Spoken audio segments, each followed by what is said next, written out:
മറ്റു ജനങ്ങൾക്ക് പ്രയാസമാണ്, മറ്റു മതക്കാർക്കും എല്ലാ മതങ്ങളും തിങ്ങി താമസിക്കുന്ന രാജ്യമാണ് ജർമ്മനി. ഒരു നല്ല നാടാ ജർമ്മനി. യൂറോപ്പിൽ ഇത്ര നല്ലൊരു നാട് ഉണ്ടാവില്ല ജർമ്മനിയെ പോലെ. എല്ലാ രാജ്യങ്ങളെയും മതങ്ങളെയും സന്തോഷപൂർവ്വം സ്വീകരിച്ച രാജ്യമാണ് ജർമ്മനി. അഡോൾഫ് ഹിറ്റ്ലർ വന്നപ്പോൾ ചില പ്രശ്നങ്ങളും പ്രതിസന്ധികളൊക്കെ ഉണ്ടായിട്ടുണ്ടെങ്കിലും സത്യത്തിൽ യഥാർത്ഥ ജർമ്മൻ മനസ്സ് എല്ലാവരോടും യോജിക്കുന്ന ഒരു മനസ്സ്. എന്താ ലേഖനത്തിൽ പറയുന്നത്? ജർമ്മനിയിലെ മുസ്ലിങ്ങൾക്ക് നൂറ്റാണ്ടുകളുടെ ചരിത്രമുണ്ട്. ഒട്ടോമൻ സാമ്രാജ്യത്തിന്റെ കാലത്ത് ആയിരക്കണക്കിന് മുസ്ലിം വാസ്തുശില്പ കലാകാരന്മാരും ഈ പള്ളി വീടൊക്കെ ഒത്തുപണിയൊക്കെ നടത്തുന്നവരാണ്. തുർക്കി ഇഷ്ടംപോലെ ഉണ്ടായിരുന്നു. അവരെങ്ങനെ കയറി, അങ്ങനെ ജർമ്മനിയിൽ ഇഷ്ടം പോലെ ഇസ്ലാം വ്യാപിച്ചു. ഒട്ടോമൻ സാമ്രാജ്യത്തിന്റെ കാലത്ത് ആയിരക്കണക്കിന് മുസ്ലിം വാസ്തുശില്പ കലാകാരന്മാരും നെയ്ത്തുകാരും ജർമ്മനിയിൽ എത്തിയിട്ടുണ്ട്. മുസ്ലിങ്ങളും ജർമ്മനിയും തമ്മിലുള്ള ബന്ധം എല്ലാ കാലത്തും ഏറെ ഊഷ്മളമാണ്. സിറിയയിലും ഇറാഖിലും നടന്ന ആഭ്യന്തര യുദ്ധത്തിൽ യൂറോപ്പിലേക്ക് വന്ന അഭയാർത്ഥികളിൽ സിംഹഭാഗത്തെയും സ്വീകരിച്ചത് ജർമ്മനിയാണ്. സത്യം സത്യം സത്യം. അല്ലാഹു അങ്ങനെ രാജ്യത്തിന് വലിയ കരുത്ത് കൊടുക്കട്ടെ. അഭയാർത്ഥികൾ സ്വീകരിക്കുന്ന രാജ്യത്തെ പോലെ സത്യം തന്നെയല്ലേ. അതുപോലത്തെ രാജ്യമാണ് കാനഡ. കാനഡയിലേക്ക് അഭയാർത്ഥികൾ, സിറിയൻ അഭയാർത്ഥികൾ വന്നപ്പോൾ കാനഡയിലെ കനേഡിയൻ പ്രധാനമന്ത്രി എയർപോർട്ട് ഏതെങ്കിലും ഖത്തറോ തുർക്കിയോ ഇറാനോ ഇറാഖോ അങ്ങനെ ഏതെങ്കിലും രാജ്യത്തെ കുറിച്ച് നിങ്ങൾ കേട്ടോ അഭയാർത്ഥികളെ സ്വീകരിച്ചതായിട്ട്? എന്തേ ഇസ്ലാമിക രാജ്യങ്ങളിൽ മതം പിടിമുറുക്കുമ്പോൾ അവിടെ നിന്ന് പുറത്താകുന്നത് ആരാ? ഞമ്മന്റെ ആളുകൾ. എന്നിട്ട് എന്തേ ഇസ്ലാമിക രാജ്യം ഇവർക്ക് അഭയം കൊടുക്കാതിരിക്കുന്നത്? അതിന് നിങ്ങൾക്ക് യൂറോപ്യന്മാരെയൊക്കെ വേണം അല്ലേ? അവിടെ നമുക്ക് ജൂതന്മാരുടെയും ക്രൈസ്തവരുടെയും ബഹുദൈവ വിശ്വാസികളുടെയും പ്രശ്നമൊന്നും വരുന്നില്ല. ശരി, ആര് ഭരിച്ചാൽ എന്താ? ഏത് മതക്കാരൻ? മനുഷ്യനല്ലേ വേണ്ടത്. ഏത് മതം, ഏത് ജാതി ഭരിച്ചാൽ എന്ത് മനുഷ്യന്മാര് അല്ലേ? ആര് ഭരിച്ചു, എന്ത് ഭരിച്ചു? മനുഷ്യത്തല്ലേ. സ്വന്തം മതം ഭരിക്കണം എന്നുള്ള വാശി പറഞ്ഞു. ഈ വഹാബിയ മതത്തല്ലേ എന്ത് പ്രശ്നം? ശരിയാണ്, ഏത് പ്രശ്നം? എന്ത് ശരിയാണ്. ഈ വഹാബി പ്രസ്ഥാനങ്ങൾ, മുജാഹിദും ജമാഅത്തെ ഇസ്ലാമിയും പോലെയുള്ള സംഘടനകൾ കേരളത്തിൽ നിലയുറപ്പിച്ചതിന് ശേഷമാണ് ഇസ്ലാമിക രാഷ്ട്രം എന്ന സ്വപ്നം സാക്ഷാത്കരിക്കപ്പെടുന്നത്. അങ്ങനെയാണ് മുസ്ലിങ്ങളിലേക്ക് ഈ ആശയം ഊട്ടി ഉറപ്പിക്കപ്പെടുന്നത്. അങ്ങനെയാണ് മുസ്ലിങ്ങൾ മുഴുവനും ഒരുമിച്ച് നിൽക്കണമെന്നൊക്കെ ഫസൽ ഗഫൂറിനെ പോലെയുള്ളവരൊക്കെ വിളിച്ചു കൂവിയത് ഓർമ്മയില്ലേ? നമ്മൾ എല്ലാവരും പോപ്പുലർ ഫ്രണ്ട് പോലെ ഒരൊറ്റ സംഘടനയുടെ കീഴിൽ നിൽക്കണം, പ്രാദേശിക സംഘടനകളുടെ കീഴില്. അങ്ങനെയാണെങ്കിൽ ആ സംഘടനകൾക്ക് നമ്മൾ ഉദ്ദേശിക്കുന്നത് പോലെ ഇസ്ലാമിക രാഷ്ട്രം സ്ഥാപിക്കാൻ പറ്റുമോ? അദ്ദേഹം ചോദിച്ചത് കേട്ടില്ലേ? ഏത് മതക്കാരൻ ഭരിച്ചാൽ എന്താ, ഏത് ജാതി ഭരിച്ചാൽ എന്താ പ്രശ്നം? ഇസ്ലാമിക ഭരണാധികാരികൾ തന്നെ ഭരിക്കണമെന്ന ആശയം മുജാഹിദ് ജമാഅത്തെ ഇസ്ലാമി കൊണ്ടുവന്നത് സത്യമാണ്. വെള്ളിയാഴ്ച തോറും സാമൂഹ്യ രാജാവിനെ മുസ്ലിങ്ങളാണ്. വെള്ളിയാഴ്ച ദ്വാരക്ക മാനവിക്കോ രാജാവിന്. അങ്ങനത്തെ രാജാക്കന്മാർക്ക് ദ്വാരക്ക എവിടുന്ന്? പള്ളിന്ന്. രാജാവിന് ആരോഗ്യം കൊടുക്ക്, രാജാവിന് ആവശ്യം കൊടുക്ക്. പള്ളി ദ്വാരക്കുന്ന നാടാണ്. എന്ത് അവര് ഭരിച്ചാലെന്ത്? നമ്മൾ ഇവിടെ ഭരിക്കാൻ വന്നല്ലോ. നമ്മൾ അവിടെ രക്ഷപ്പെടാൻ വന്നല്ലേ. സിറിയയിലും ഇറാഖിലും സിംഹഭാഗത്തെ സ്വീകരിച്ച ജർമ്മനിയാണ്. എന്നാൽ ഈ മുസ്ലിങ്ങൾക്കിടയിൽ ഭീകരവാദത്തിനും വിദ്വേഷത്തിനും വിത്തുപാകുകയാണ് വഹാബികൾ. ജർമ്മനിയിലും ന്യൂയോർക്ക് ടൈംസിലെ ലേഖനം. വഹാബി സംഘടനകൾ മുസ്ലിം യുവാക്കളെ ഭീകരവാദത്തിന് പ്രേരിപ്പിച്ചതായിട്ടുള്ള 400-ലേറെ കേസുകൾ റിപ്പോർട്ട് ചെയ്തതായി ജർമ്മനിയിലെ ആഭ്യന്തരമന്ത്രിയായ ബോറിസ് പിസ്റ്റോറസ് പറഞ്ഞു. ചിന്തിക്കണം, ഒരു നാട്ടിലേക്ക് ചെല്ലുക, നാട്ടിൽ അഭയം കൊടുക്കുക, എന്നിട്ട് ആ നാട്ടിലെ ജനങ്ങളെ ഭീകരവാദത്തിന് പ്രേരിപ്പിക്കുക. അങ്ങനത്തെ 400 കേസ് ഉണ്ടായി. അതുകൊണ്ട് പറഞ്ഞു ആ സാധനം ആ മാറാപ്പിൽ ഇങ്ങോട്ട് കയറുന്നത്. എത്ര മുസ്ലിങ്ങൾ വന്നാലും വേണ്ടില്ല, വഹാബികളെ സ്വീകരിക്കുക. എങ്ങനെയുണ്ട് ലോകത്തിൽ? ഈ റഹ്മത്തുള്ള കാസിമി മുത്തേടമുണ്ടല്ലോ, ചില സന്ദർഭങ്ങളില് അദ്ദേഹത്തിന് പറയാനുള്ള കാര്യം ഒരു സംഘടനാ മേധാവിയെയും നോക്കാതെ അദ്ദേഹം തുറന്നു പറയും, വിളിച്ചു പറയാറുണ്ട്. അതുകൊണ്ട് നമുക്കാരെയും കണ്ണടച്ചെതിർക്കേണ്ട കാര്യമില്ല. നമ്മൾ എതിർക്കുന്നത് ആശയങ്ങളെ മാത്രമാണ്. ഇനിയിപ്പോ അവര് നല്ല ആശയങ്ങൾ, നമുക്ക് അംഗീകരിക്കാൻ സാധിക്കുന്ന ആശയങ്ങളാണ് പറയുന്നതെങ്കിൽ നമ്മളത് അംഗീകരിക്കും. നമുക്കൊരാളെ കണ്ണടച്ചിട്ട് അവരെ ഇഷ്ടമില്ല, അവരോട് വിയോജിപ്പുണ്ടെന്ന് പറഞ്ഞ് അവര് പറയുന്ന എല്ലാത്തിനെയും കണ്ണടച്ച് എതിർക്കേണ്ട കാര്യമില്ല. അങ്ങനെയുള്ള ഒരു രീതി അല്ല യുക്തിവാദം. ആര് പറഞ്ഞാലും ശരി നമുക്ക് അംഗീകരിക്കാൻ പറ്റുന്നതാണെങ്കിൽ വസ്തുനിഷ്ഠമായി നമ്മൾ ആശയങ്ങളെ അംഗീകരിക്കും. ആശയപരമായിട്ടുള്ള യോജിപ്പുകളും വിയോജിപ്പുകളുമാണ് നമുക്ക് വേണ്ടത്. ഏതൊന്നിനെയും അങ്ങനെ തന്നെയാ കാണുന്നത്. അതല്ലാതെ ഇപ്പോ റഹ്മത്തുള്ള ഖാസിമി മുത്തേടം ഒരു മതവിശ്വാസിയാണ്, അതുകൊണ്ട് അദ്ദേഹം പറയുന്ന എല്ലാത്തിനെയും എതിർക്കണം എന്നൊന്നും നമുക്കില്ല. ഇപ്പം ഞാനൊരു BJP അനുഭാവിയൊന്നുമല്ല. പക്ഷേ BJP കൊണ്ടുവരുന്ന രാജ്യത്തിന്റെ നവോത്ഥാനത്തിനും പുരോഗതിക്കും അനുകൂലമായിട്ടുള്ള എല്ലാ ആശയങ്ങളെയും നമ്മൾ അംഗീകരിക്കും. അത്രേ ഉള്ളൂ. ആശയപരമായിട്ടാണ് നമ്മുടെ യോജിപ്പുകളാണെങ്കിലും വിയോജിപ്പുകളാണെങ്കിലും ശരി. അങ്ങനെ അതാണ് ഒരു വിദ്യാസമ്പന്നതയുള്ള, ഒരു പുരോഗതി പ്രാപിച്ചു കൊണ്ടിരിക്കുന്ന, അറിയണം എന്ന് ആഗ്രഹിക്കുന്ന ഒരു സമൂഹത്തിന്റെ ലക്ഷണം അതായിരിക്കണം എന്നാണ് ഞാൻ ആഗ്രഹിക്കുന്നത്. അപ്പോ നമ്മൾ പറഞ്ഞു വന്നത് ഇത്രയേ ഉള്ളൂ. ഇവരുടെ ഇത്തരം മതചിന്തകൾ ഇവർ ജർമ്മനിയിലേക്കും മറ്റ് രാജ്യങ്ങളിലേക്കും ഒക്കെ കൊണ്ടുപോയപ്പോഴുണ്ടായ ഒരുപാട് അനുഭവങ്ങളുടെ വെളിച്ചത്തിൽ അതാത് രാജ്യങ്ങൾ ഇവരെ ചവിട്ടി പുറത്താക്കാൻ തീരുമാനിച്ചു. ഇവരുടെ ഈ 6-ാം നൂറ്റാണ്ടിലെ പ്രാകൃതമായിട്ടുള്ള വിശ്വാസങ്ങളും ആചാരങ്ങളും ഒന്നും ആ നാട്ടിൽ പാടില്ല എന്നവര് പറഞ്ഞു. എന്താ ഇന്നത്തെ ചൈനയുടെ അവസ്ഥ? ചൈനയിൽ ഇസ്ലാം മാനസിക രോഗമായി മാറാൻ എന്താണ് കാരണം? ചൈനയിൽ പോലും ഒരുപാട് ആളുകൾ, അതായത് ലക്ഷക്കണക്കിന് ആളുകളാണ് മതം ഉപേക്ഷിക്കുന്നത്. മതം വേണ്ട അവർക്ക്. അതുപോലെ ചൈന പോലെയുള്ള ഒരു രാജ്യം എന്തുകൊണ്ടാണ് മതം മാനസിക രോഗമാണ് എന്ന് പറയാൻ കാരണം? ഇതാണ് കാരണം കേട്ടോ.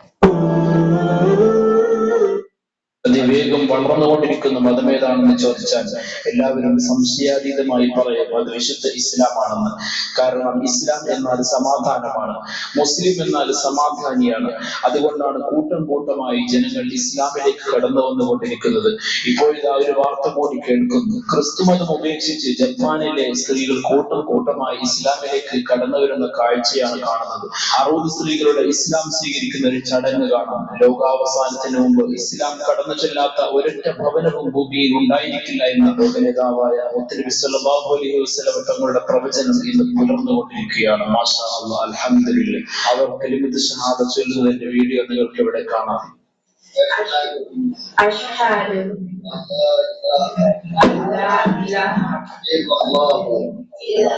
മാഷാ അല്ലാഹ്, എത്ര സുന്ദരമാണ്. ഇതാണ് ഇസ്ലാമിൽ കാണാം.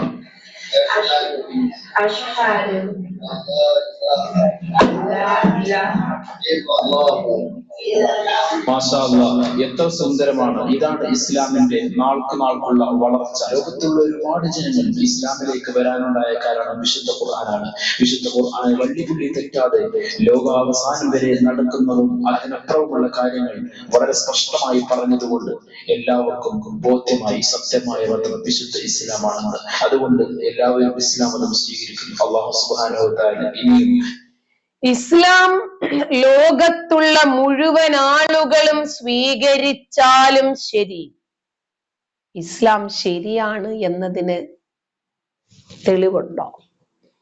പടച്ചവനെ ലോകം മുഴുവനും വിശ്വസിച്ചാലും അംഗീകരിച്ചാലും ആരാധിച്ചാലും ശരി, ഇസ്ലാമാണ് ശരിയെന്നോ അള്ളാഹുവാണ് ഏകനായ രക്ഷിതാവ് എന്നോ തെളിവുണ്ടോ? ഉണ്ടോ? ബാബു, ഈ ഡ്രസ്സ് കാണുമ്പോൾ നിങ്ങൾക്ക് ഞാനൊരു ജിഹാദിയാണ് എന്ന് തോന്നുന്നെങ്കിൽ ആ തോന്നലിന് എന്തിനാ കുറയ്ക്കുന്നത്? അങ്ങനെ ഇരുന്നോട്ടെ, ഇപ്പൊ എന്താ പ്രശ്നം? അതിനിപ്പോ എന്താ പ്രശ്നം?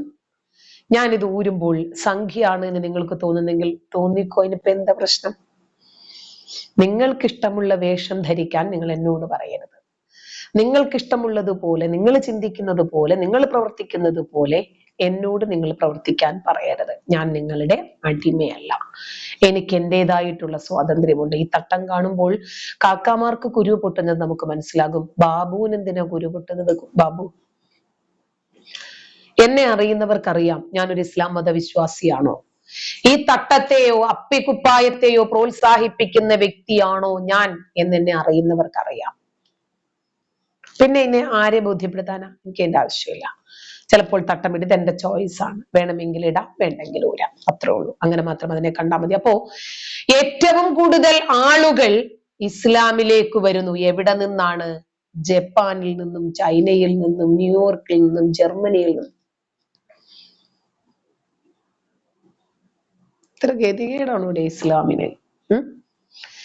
ഖുർആൻ ഒരാവർത്തി സ്വന്തം ഭാഷയിൽ ഒന്ന് വായിച്ചാൽ പിന്നീട് തലയ്ക്കകത്ത് ആളുതാമസമുള്ളവർ ഇസ്ലാമിനകത്ത് നിൽക്കത്തില്ല. അവരാ മതം വലിച്ചെറിഞ്ഞ് എത്ര പണ്ടേ ഓടിയിട്ടുണ്ടാവും. അവർക്കത് അംഗീകരിക്കാൻ കഴിയില്ല. അതായത് ഇപ്പൊ ചൈനയെ സംബന്ധിച്ചിടത്തോളം നമുക്കറിയാം എത്ര പ്രോഗ്രസീവാണ് അവരെന്ന്. ഒരു പെണ്ണിനെ വെറും ഒരു ഭോഗവസ്തുവായി 4 കൃഷിയിടമൊക്കെ നമുക്ക് പെർമനന്റ് ആയിട്ട് കൊണ്ടു നടക്കാൻ പറ്റുന്ന രൂപത്തിലൊക്കെ ആണെന്ന് പറയുമ്പോ അയ്യോ ബുദ്ധിമുട്ടല്ലേ? ഒരാളെ അപ്പനാക്കുന്നത് ആ സ്ത്രീയല്ലേ? കണ്ണേ കരളേ എന്നൊക്കെ നിങ്ങൾക്ക് കുട്ടികളെ വിളിക്കത്തക്ക രൂപത്തിൽ ഒരു കുട്ടിയെ ഭാഗമാക്കി നിങ്ങളുടെ കൈവെള്ളയിൽ വെച്ച് തരുന്ന ഒരു സ്ത്രീ. പിന്നീട് ഇന്നലെ കണ്ടില്ലേ, ഫസീല എന്ന് പറയുന്ന ഒരു കുട്ടി 2ാമത് ഗർഭിണിയായി. ഭർത്താവിന്റെ മാതാവിന്റെയും ക്രൂരമായ പീഡനത്തിനൊടുവിൽ ആ പെൺകുട്ടി ജീവൻ ഒടുക്കി. ആദ്യത്തെ കുഞ്ഞിന് 10 മാസം പോലും ആയിട്ടില്ല. അപ്പോഴത്തേക്കിന് അടുത്ത കുട്ടിയും കൂടിയായി. അവൾ ഒറ്റയ്ക്കാണോ ഗർഭിണിയായത്? ആണോ? പിന്നെ എന്തുപോലത്തെ മനുഷ്യരാണ് ഇവര്? ഇവർക്ക് പെണ്ണ് എന്ന് പറഞ്ഞാൽ കാമം തോന്നുമ്പോൾ ഭോഗിക്കണം.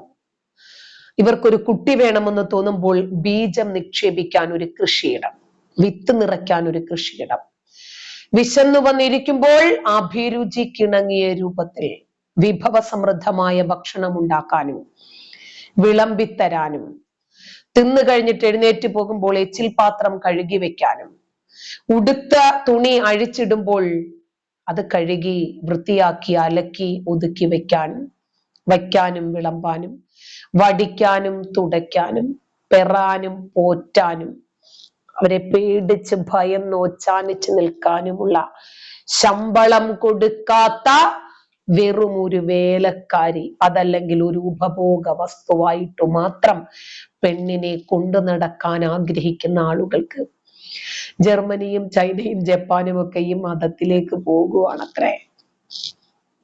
എന്താല്ലേ? നമുക്ക് മനസ്സിലായി ഇവരെ 1-2 ആളുകൾ എവിടെ നിന്നെങ്കിലും ഇസ്ലാം മതം സ്വീകരിച്ചാൽ വലിയ രൂപത്തിൽ വാർത്തയാക്കി ഇവരതിനെ കൊട്ടിഘോഷിച്ച് നടക്കും.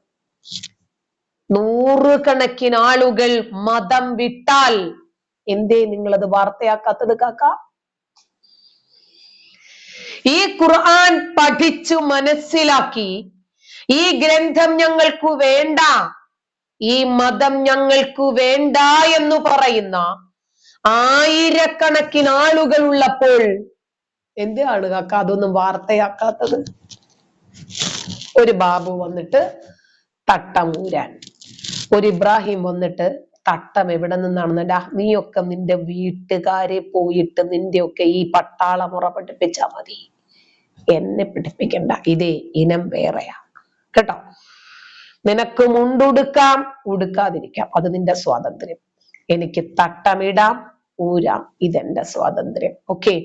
അപ്പോ ലോകത്തുള്ള തലച്ചോറ് കൊണ്ട് ചിന്തിക്കുന്ന അനേകായിരങ്ങൾ ഈ ലിംഗമതവും യോനി മതവും ഉപേക്ഷിക്കുമ്പോൾ ഈ മതത്തിലേക്ക് ഏതെങ്കിലും ഒരു മലരൻ വന്നു കഴിഞ്ഞാൽ അത് വലിയ രൂപത്തിൽ വാർത്തയാക്കി മതത്തിന്റെ മഹിമയാക്കി ഖുർആൻ പഠിച്ചതുകൊണ്ടാണ് അവര് ഇസ്ലാമിലേക്ക് വന്നത് എന്നൊക്കെ പറയണമെങ്കിലേ അപാര തൊലിക്കട്ടി വേണം കേട്ടോ. നിസ്സാരമായിട്ടുള്ള ആളുകൾക്കൊന്നും അതൊന്നും പറയാൻ പറ്റില്ല. ഇസ്ലാം എവിടെയാണ് വളരുന്നത് എന്നുകൂടി നിങ്ങളൊന്ന് പറഞ്ഞാൽ വളരെ ഉപകാരമായിരുന്നു. സിറിയയിൽ ഇസ്ലാം വളരുന്നുണ്ടോ? ഇറാനിൽ ഇസ്ലാം വളരുന്നുണ്ടോ? സൗദി അറേബ്യയിൽ ഇസ്ലാം വളരുന്നുണ്ടോ? അപ്പോ അതൊക്കെ നിങ്ങളൊന്ന് പറഞ്ഞു തരണം കേട്ടോ. അങ്ങനെയാണെങ്കിൽ നമുക്ക് പറയാം, അവിടെയൊക്കെ മതം മാറാനും മതം ഉപേക്ഷിക്കാനും സ്വാതന്ത്ര്യം കൊടുത്തിട്ടും ആ മതമൊക്കെ വളരുന്നത് കണ്ടോ എന്ന് ധൈര്യമായിട്ട് നമുക്ക് പറയാം. പിന്നെ പ്രത്യേകിച്ച് സ്ത്രീകൾ ഈ മതത്തിലേക്ക് ഓടി വരും. നടന്നു വന്നോ? കുഴപ്പമുണ്ടോ? ഇടയ്ക്കിടയ്ക്കൊന്ന് നടന്നോട്ടെ അല്ലേ? അതാണ് നമ്മുടെ മതത്തിന്റെ മാത്രം പ്രത്യേകത. സമ്മാനം വാങ്ങാൻ വേണ്ടിയിട്ട് ഒരു കുട്ടിക്ക് വേദിയിൽ പോലും കയറാൻ സ്വാതന്ത്ര്യമില്ലാത്ത മതത്തിലേക്ക് അഖിലമാര് പോകും, നിമിഷമാര് പോകും. പക്ഷേ ആതിരമാർ ഇത് മനസ്സിലാക്കി തിരിച്ചു വരും. ഇനിയും മുസ്ലിം പെൺകുട്ടികൾക്ക് വേദിയിലേക്ക് കയറണമെങ്കിൽ മത മേലധ്യക്ഷന്മാരുടെ അനുമതി വേണമെന്നാണ് പറയുന്നതെങ്കിൽ ആ മുസ്ലിം പെൺകുട്ടികൾ അല്പവസ്ത്രധാരിയായി സ്ക്രീനിൽ വരും, ബിഗ് സ്ക്രീനിൽ. കുഴപ്പമുണ്ടോ? എയർ ഹോസ്റ്റസുമാരായിട്ട് നിന്റെയൊക്കെ മുമ്പിൽ അവർ ഫ്ലൈറ്റിൽ വരും. നിങ്ങൾ എത്ര കണ്ട് അവരുടെ സ്വാതന്ത്ര്യത്തെ അടിച്ചമർത്തുന്നോ അത്ര കണ്ട് അവർ വ്യക്തിത്വം രൂപപ്പെടുന്നവരായിട്ട് മാറും. പെൺവിലക്കിൽ ന്യായീകരണങ്ങളുമായിട്ട് ഇവന്മാര് പ്രത്യക്ഷപ്പെടും. എല്ലാ നിയമങ്ങളും പെണ്ണിനു മാത്രം. കൊള്ളാലോടെ നിങ്ങളൊക്കെ. പെണ്ണുങ്ങൾക്കു മാത്രമായിട്ട് ചില നിയമങ്ങൾ. ഇവന്മാര് കുറച്ച് വിഡിത്തങ്ങളും വിവരക്കേടുകളും ഒക്കെ പറയും. എന്തായിരുന്നാലും ഇവരുടെ ഈ ലിംഗചിന്തകളും സെക്സ് ഇസ്ലാമും സ്ത്രീകളെ അടച്ചാക്ഷേപിക്കലും സ്ത്രീകളെ തളച്ചിടലും പിന്നെ ഇവന്മാരുടെ കുറച്ച് സ്വതസിദ്ധമായിട്ടുള്ള വിഡ്ഢിത്തരങ്ങളും വിവരക്കേടുകളും ഒക്കെ കൊണ്ട് ഇസ്ലാം തന്നെ ഒരു വഴിക്കായി. അതുകൊണ്ടാണ് ഈ ഊളന്മാരെ ആരും മൈൻഡ് ചെയ്യാത്തത്.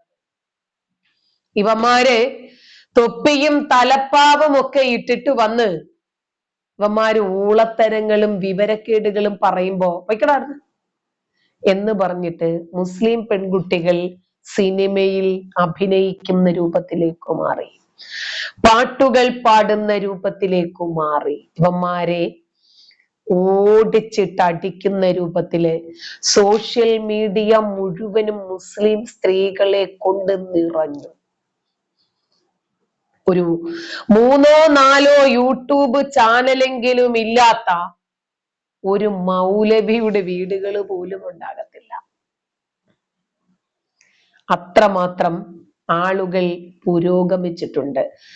ഈ ഉസ്താദുമാര് പറയുന്നത് കേൾക്കാനാണ് അവര് നിന്നിരുന്നതെങ്കിൽ ഒരു പക്ഷേ അവർക്ക് വിദ്യാഭ്യാസം നേടാനും വ്യക്തിത്വം രൂപപ്പെടുത്താനും അവർക്ക് സാമ്പത്തിക ഒരു സ്വയം പര്യാപ്തത നേടാനും സാധിക്കുമായിരുന്നില്ല. അവർ വിദ്യാഭ്യാസ രംഗത്തും തൊഴിൽ രംഗത്തും സാമ്പത്തിക രംഗത്തും ഒക്കെ വ്യക്തിത്വമുള്ളവരായി മാറിയത് ഈ ഉസ്താദുമാരുടെ വാക്കുകളെ ചവിട്ടി മെതിച്ചത് കൊണ്ടാ. മുമ്പ് ഒരു ഹിന്ദു പെൺകുട്ടി, എന്താ പാർവതി എന്നോ മറ്റുമാണ് ആ പെൺകുട്ടിയുടെ പേര്, ഖുർആൻ പാരായണ മത്സരത്തിന് പങ്കെടുത്ത് സമ്മാനം കിട്ടി. ആ പെൺകുട്ടിയെ അറഞ്ചം പുറഞ്ചം തെറി പറഞ്ഞിട്ട് ഒരു ഉസ്താദ് രംഗത്ത് വന്നു. വാർത്ത എന്തായാലും ഞാൻ കേൾപ്പിച്ചേരാം.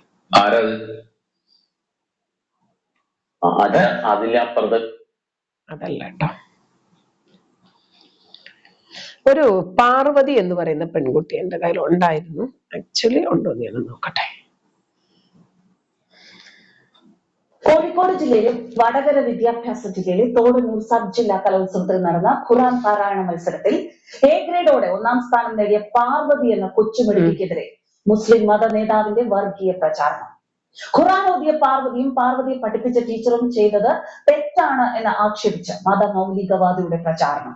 സബ് ജില്ലാ കലോത്സവത്തിൽ പാർവതി എന്ന പെൺകുട്ടി ഖുർആൻ ഓതി മനം കവർന്നു എന്ന ഒരു വീഡിയോ സോഷ്യൽ മീഡിയയിലേക്ക് പ്രചരിക്കുന്നതും ആ വീഡിയോ വെച്ച് ഒരുപാട് പേര് സന്തോഷം പ്രകടിപ്പിക്കുന്നതൊക്കെ കണ്ടു.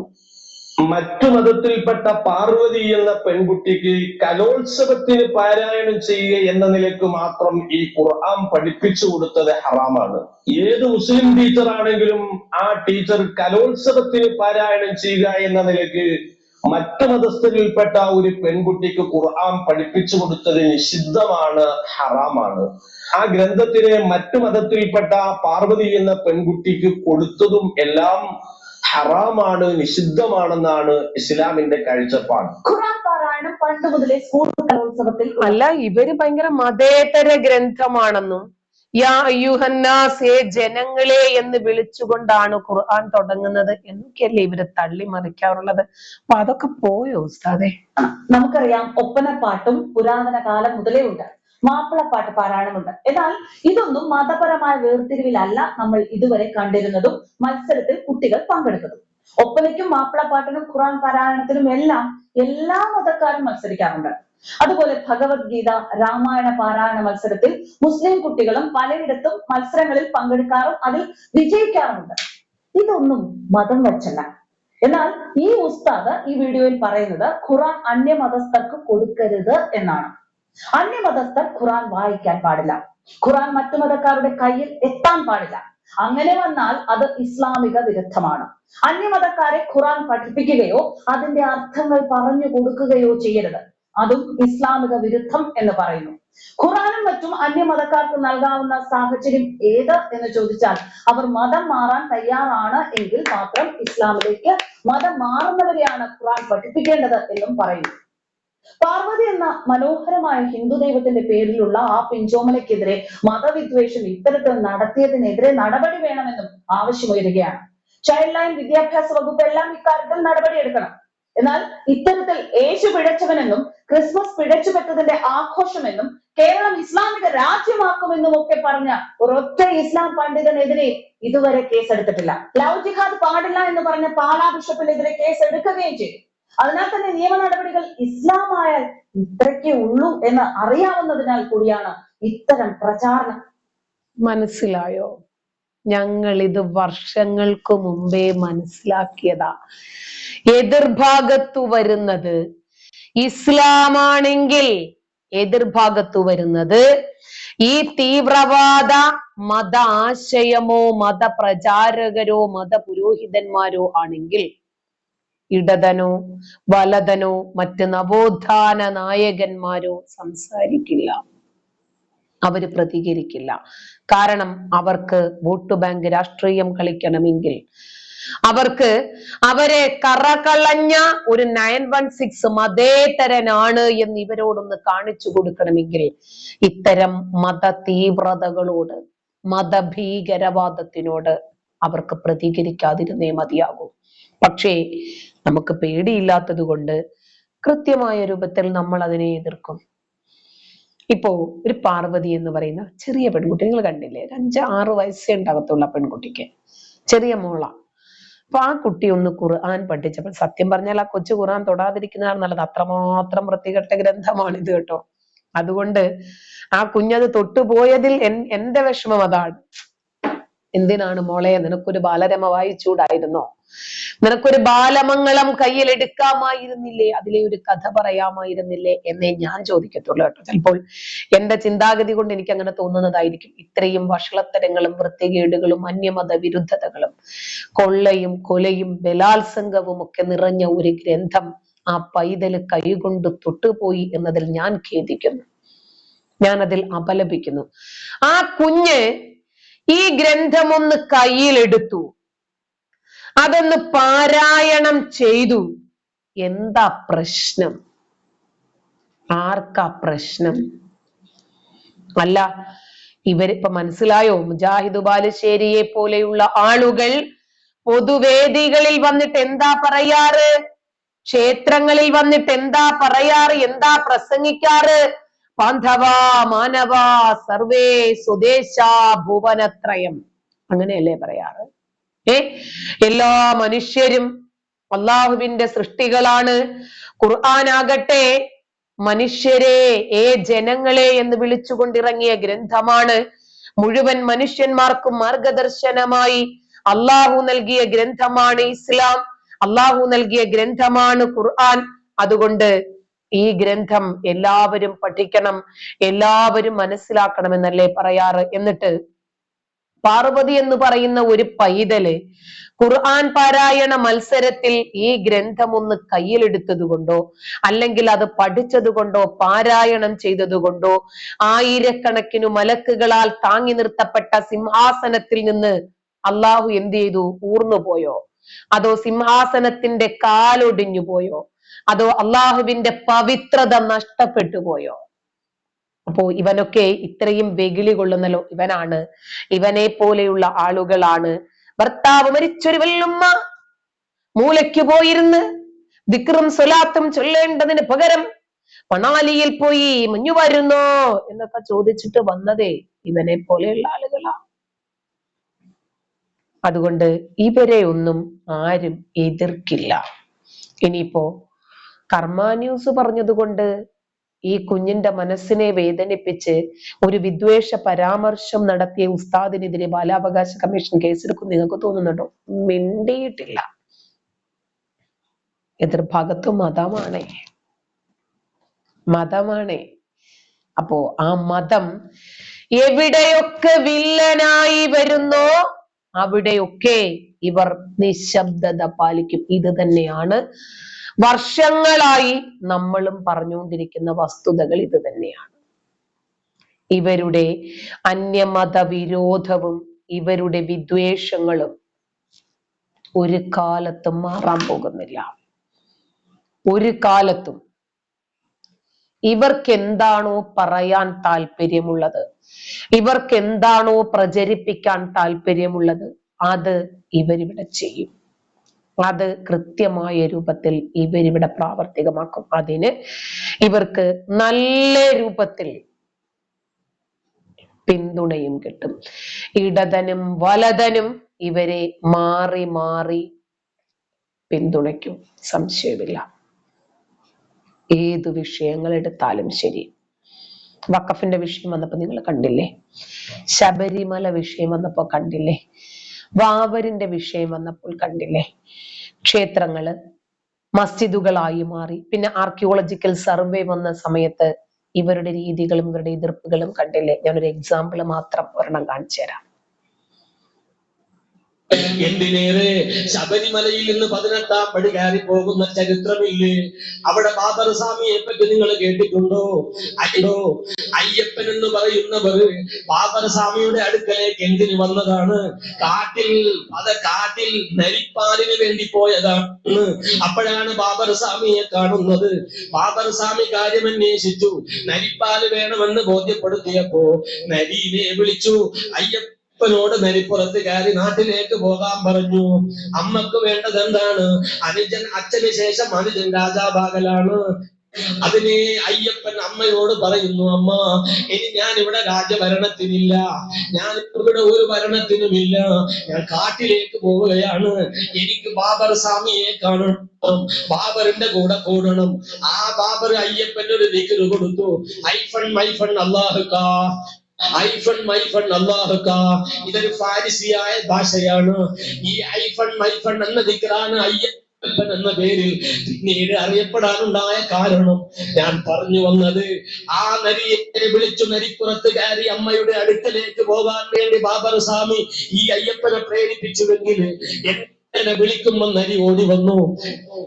എന്തുകൊണ്ട് നരി ആരെയും ആക്രമിച്ചില്ല?